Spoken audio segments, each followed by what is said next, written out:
Okay. Can you tell us a little bit about yourself and the work that you've done with DARPA, CITRIS, and all the other companies that you've headed? All right, so let's see. I am a computer scientist by training. So, I started my career actually as an academic, as a professor in the University of London. This was at the time that computers looked very different than they look today. So it's been honestly quite a ride in getting from, from what passed as computers back then to what we all have in our in our phones today. I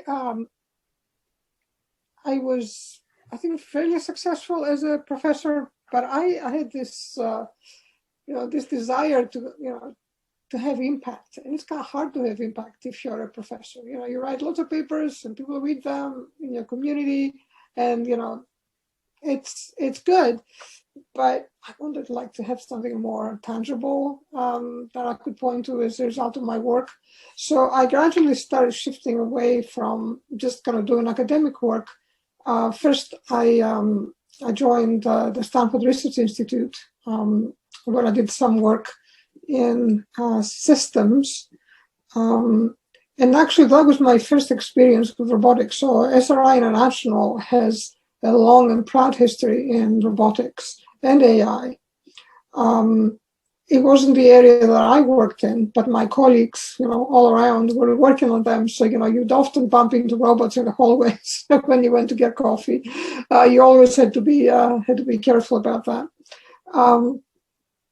I then worked in commercial industry for quite a long time, primarily working on semiconductors and microelectronics and building mobile phones, actually, for a little while. And then I did something a little unusual. I joined a nonprofit called the Wikimedia Foundation, which is a nonprofit that supports Wikipedia. And that was honestly kind of delightful. And actually, it merged together my interests in academia and knowledge and learning with my kind of technology kind of background. And that was wonderful until the opportunity came up to run a startup. So I ran away to run an AI startup here in Palo Alto, after which I went over to DARPA.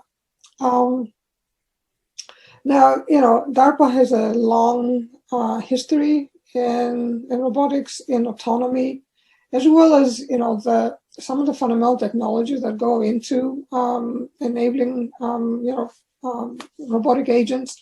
And, there's the part, of course, that you see, and then there's the part that you don't see. And DARPA over the years has made contributions, very significant contributions in both areas. So, back in the SRI days, the robots that SRI my SRI colleagues were building, they were, most all of them, sponsored by DARPA. And they were solving pretty fundamental problems back then, things like planning, getting from A to B.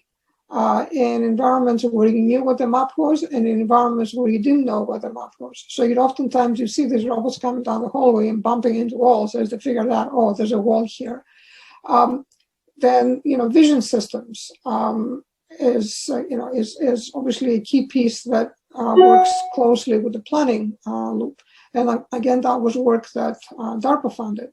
And then the kind of way that you interact with these robots became important. So the work that DARPA funded, again at SRI, that I was there for, was a lot of the work around intelligent assistants, which eventually became Siri, the startup that Apple, as bought, and now Siri is available to all of us through our iPhones.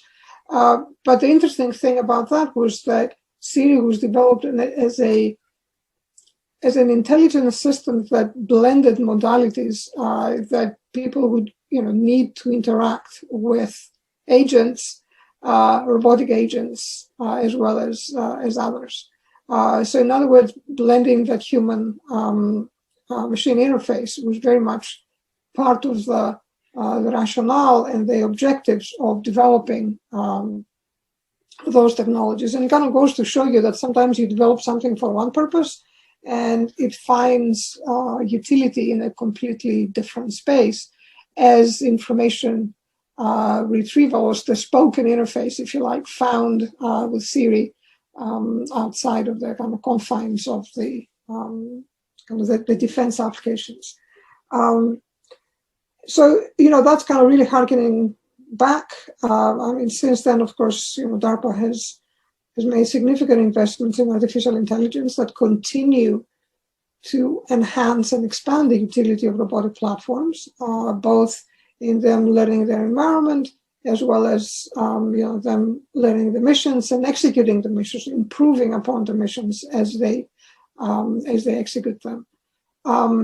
A lot of that is software. A lot of it is also hardware. I mean, all of you, I'm sure you know about Big Dog and Little Dog, the Boston Dynamics work. I mean, I find that extraordinary. Even this day when I see them kind of dancing or doing some back somersaults, you think, my goodness. I mean, most recently, DARPA, of course, supported the Robotics Challenge. This was back in 2015. And even more recently than that, we just finished up actually our subterranean robotics challenge, where we'll put robots in underground chambers and would let them pursue a mission in an environment that they hadn't seen before. So this is now compare and contrast, having the little robot rolling on its wheels in the hallways at SRI to taking a machine and putting it underground in a place that they've never been before. So it shows you really how much kind of distance we have traveled when it comes to the competencies of these machines. It's still the beginning. A great deal of work, of course, is still happening, and getting to be a lot better in the kind of the range of missions and functions that a robot can perform. There's a ton of work that is happening in understanding the interactions between robotic agents and humans. One of the, as you know, I'm sure, one of the kind of the biggest challenges that we face with deployment of autonomous agents like robots is acceptance. What are they going to do? How are we going to control them? How reliable and trustworthy are they, especially in applications that fall into the defense space? And again, as you know, not all robotic agents have limbs and and heads. Some of them could be underwater platforms. Some of them could be unmanned air vehicles. They're all in, at the end of the day, a robotic platform. And there is a great deal of concern in figuring out when and how and under what conditions we can deploy them, safely and in a way that is controllable. So part of the work that DARPA is doing is trying to understand kind of the dynamics between the humans and the machines in these environments where we ask them to work together to deliver the mission. You may have seen this, I believe it was this past summer, toward the end of the summer, that one of the programs at DARPA, the ACE program, hosted, or I guess hosted, the Alpha Dogfight challenge, where you had basically machines, competing with a human pilot in a dogfight, and they did pretty well. I think they beat the pilot roundly. Now, that was exciting because now you have a fighter jet, and you have a very experienced pilot, and you have machines fighting against them. But really, what was going on underneath that, the reason why DARPA was interested in that is understanding the dynamics again between the human flying the airplane and the robotic agents, because one day we'll want those agents to live on the same platform as the human and do the work that the human is not very good at, leaving the human to focus on the things that he or she is very good at.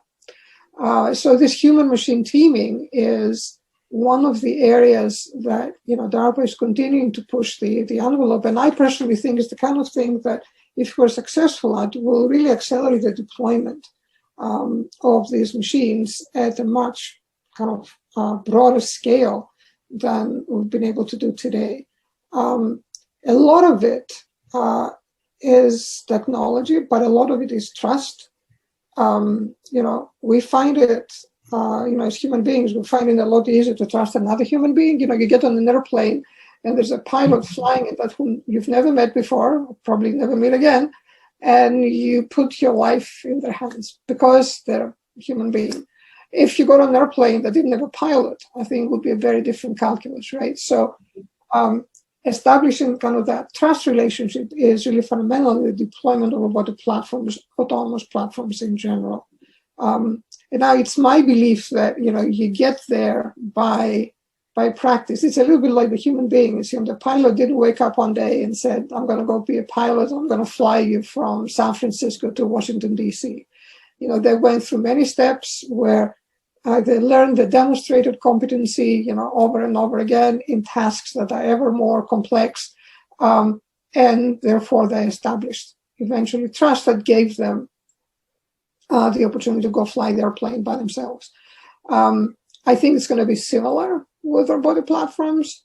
It's just that we haven't figured out yet what the kind of the teaching regime, if you like, needs to be, so that we can bound it and know what the expected outcomes would be in terms of competencies at the end of that. What you call it, kind of a major in being autonomous, right? If there was robot school, I don't know what the major would be they would study. So I hope that gives you kind of a sense for kind of the depth and breadth of the work that DARPA is doing. But of course, what DARPA is doing even today. So I left the agency on the 20th of January when the administration changed. So that's about 3 weeks. In 3 weeks, DARPA can change. In 3 weeks, maybe a new program will come along that will try to do something that is very exciting but has never been attempted. And that's actually the beauty of the agency, that it brings in incredibly bright and I guess opinionated people that have a lot of urgency about their work. So they always push for the next opportunity to get something, a new program going, to get a new performer to do something. There's an ongoing kind of stream of activity inside the building, but also in the performing community, the people that actually do the work, that is full of surprises. Yeah. Oh, thank you so much. That was a lot of great information. I didn't know a lot of the stuff about robotics and DARPA that you said, so it was a good eye-opener to what life as a robotician would be like after college. One of our next questions is, our board is entirely made up of girls. So as a successful woman in technology, what advice would you give to other young women interested in technology? Okay, that's a good one. I think, at the end of the day, it's about persistence and it's about resilience. I'll tell you a funny story. So, I grew up in Greece. I'm an only child. So, there was never any competition with siblings. It was just me. It was just me. There was no difference. I was just a person. And then when I turned 18, I left Greece. I went to England to go to university. And I was the only woman in class for actually 3 years. So I studied in an electrical engineering department. This was one of the first departments that offered computer science as a major. It was just me. So I was like person. I was really used to it. When it became obvious to me that there was a difference is when I started a family. That's when, the reality of kind of this almost split personality that you have to adopt in order to succeed and stay stay kind of relevant in your field. That's when it sinks in, because all of a sudden, what I thought it was going to be, another project. And I remember thinking that my colleagues at the university at the time would say to me, well, you got to slow down a little bit because you're going to have a kid. And it was like, I have 5 projects, now I'm going to have 6. That was my attitude. And then the baby is born and it's like somebody has taken the roof of your house and you still try to live in the house. And, your loyalties to your career and your profession then begin to get tested. And of course there is, as a mother, you want to do the best for your child. And at the same time, as a scientist, as an engineer, you want to do the best for your science. And that's when the going gets tough. I think the going gets tough for many people at that point. And I think many people actually end up dropping out to look after their families. And I think that is perfectly reasonable and good if that's a choice that they want to make. The rub comes when people want to do both, as did I. Then it becomes harder to be able to manage both, and it's harder to be able to to prove to yourself as well as others that you can be good at both being a parent and a wife in my case, and a scientist and a boss.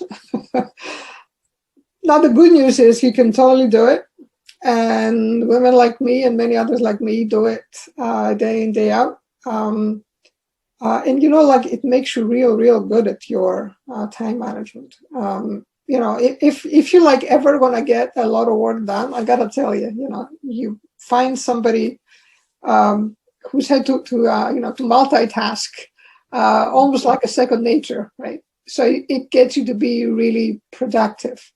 I guess the challenge is that, and at least in my discipline, and I'm sure that is more broadly true as well. Things change so fast, right? So from when I started, my career to now, honestly, yes, at the end of the day, everything is ones and zeros, but other than that, there isn't a lot that is the same, just about everything has changed. So taking that time off to be with your family can really, hold you behind, and then you show up when you're ready after your child perhaps is old enough for you to want to get back to work and science, and you find that things have changed a great deal. So that's when it's really important to be working in organizations that are supportive and understand this, so that they give you the tools that you need and the flexibility that you need in order to get back up to speed as quickly as possible, so that you can then begin to contribute again. So finding the right place to do that, finding a community or an organization to work in that would give you all these options is the single most important thing you can do. And at the end of the day, of course, it's all about you. It's all about us. It's about knowing what you want to do, and about having this kind of fire in your belly about what you want to achieve, and not taking no for an answer. I mean, you just as in everything else, some days you sprint, some days you stumble and you fall, and the most important thing is to get back up on your feet, and cry for a bit, but then get going again, start running again. That's so helpful. I have a mom who works in tech, and she's told me a lot of the same things. You know what I'm talking about, right? It's difficult, but it's good to hear that the same things that work at that stage will also work at a company like DARPA and at a position like what you have. So, yeah. Well, you know, I have my husband was a very nice man, very understanding man. And by the way, that's the other trick. Get a husband to be supportive. He bought me this cartoon from the New York Times that has a queen sitting on the throne, and there's the court jester that is juggling some balls. And the joke underneath says, "Can you juggle a household, a family, and a career?" Yeah. So that's what you have to do. You have to be like this joker that juggles these things all the time. Yeah. Yeah, I have a long way to go, Maddie and I both, but it's definitely useful advice because it helps you plan for your later career. Our last question for today is kind of a fun technical question. It's, what do you think is the most interesting robotics project that DARPA or CITRIS or SRI International has overseen in the recent years? The most fun one? The most interesting one, the one that you enjoyed the most overseeing. Well, you know, look, I love the big dog and the little dog, but I can't claim that I oversaw them because that work happened a long time before I go to DARPA. But I'll tell you about some work that we're doing now that I think is really cool. And that is doing maintenance of satellites and other kind of space assets using robots. So think about that, right? How hard it is to get things done, you know, here on Earth with robots. Now imagine blasting them, you know, into space and having them go and service, for example, a satellite that, you know, has a malfunction. Maybe a solar panel didn't deploy as it should have done. Maybe it needs a little bit of a of a push to start moving in the right direction. We are building and deploying such robotic satellites, robotic platforms for maintaining space assets.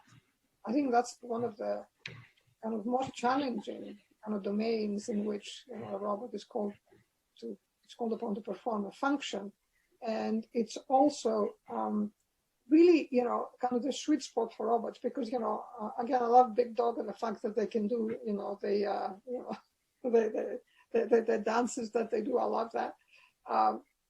But, you know, a human being can dance. It's okay. A human being cannot be launched into outer space to go and fix a satellite that is malfunctioning. So that's when these robotic platforms truly, you know, deliver on their potential. And there's nothing more exciting than see them do it in such an unforgiving environment.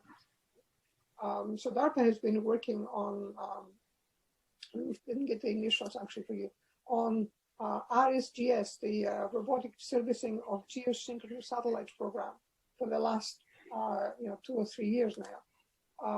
And the results so far are incredibly promising. So, you know, I mean, for me, that combines, you know, my love of robotics with my love of space. You know, I didn't tell you this, but I'm going to confess, I became a computer scientist because in 1969, I saw the landing on the moon and it blew my mind. Mm-hmm. So ever since then, it's been, you know, Lost in Space, which you have to go look up in Wikipedia because I don't remember what that is. Go Star Trek, right? So it's so, you know, this robotics project I've just told you about kind of blends these two things, right? The kind of the aspiration to reach the stars with, you know, with incredible technology. Yeah, I think if I had to pick something, I'd say RSGS is, and it's kind of interesting because most people don't know about it, right? Most people know about the dancing robots, but, you know, in terms of utility, these guys, they are doing amazing work in places where you would never want to put a human being. Yeah, NASA has always fascinated all of us from a young age because the lure of looking up into space and knowing that you put something up in there. So robotics in space, I can see how that would be a really interesting field to think about. Yeah, and the Mars rovers, right? I mean,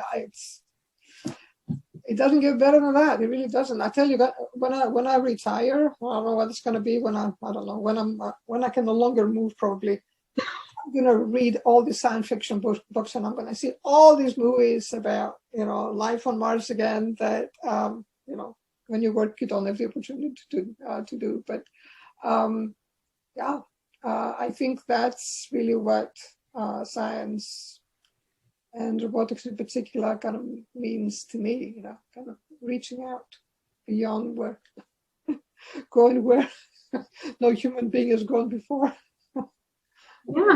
Yeah, that's perfect. That's a really beautiful sentiment to have about robotics, because a lot of people are worried about automation taking jobs and stuff, but it's so much more than that in terms of research and the things you can do with robots.